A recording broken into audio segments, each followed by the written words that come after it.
मैं इस सदन के सभी माननीय सदस्यों का हृदय से आभार व्यक्त करता हूं, चाहे उन्होंने समर्थन में अपने विचार रखे हों या आलोचना के रूप में अपने सुझाव दिए हों।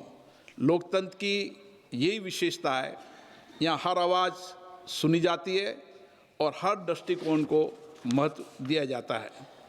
ये आसन किसी व्यक्ति का नहीं है, ये भारत की लोकतांत्रिक परंपरा, संविधान की भावना और इस महान संस्था की प्रतिष्ठा का प्रतीक है। मेरे पूर्ववर्ती अध्यक्षों ने इस सदन की मर्यादा और परंपरा को मजबूत किया और हमेशा इस सदन की प्रतिष्ठा बढ़ाई है।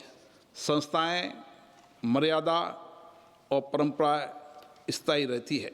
सदन द्वारा मुझ पर व्यक्त किए गए विश्वास के लिए मैं सभी का आभार व्यक्त करता हूं। मैं आपको विश्वास दिलाता हूं, इस विश्वास को अपनी जिम्मेदारी मानते हुए पूरी निष्ठा, निष्पक्षता और संवैधानिक मर्यादा के साथ निभाने का प्रयास। कुछ माननीय सदस्यों ने कहा कि प्रतिपक्ष के नेता को बोलने से रोका जाता है, उन्हें बोलने का पर्याप्त अवसर नहीं दिया जाता है।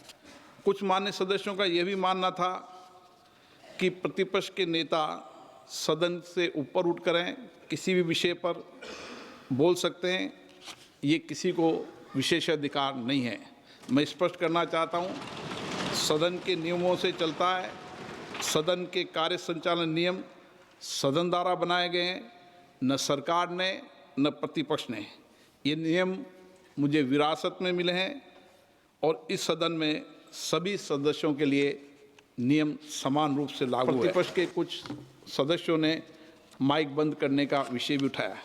इस बारे में मैं पहले भी स्पष्ट कर चुका हूं, आसन के पास कभी भी माइक ऑफ या ऑन करने का बटन नहीं होता है। प्रतिपक्ष के माननीय सदस्य भी इस पीठासीन अधिकारी के रूप में जब वो कार्य करते हैं तो उनको भी ये भली भांति पता है।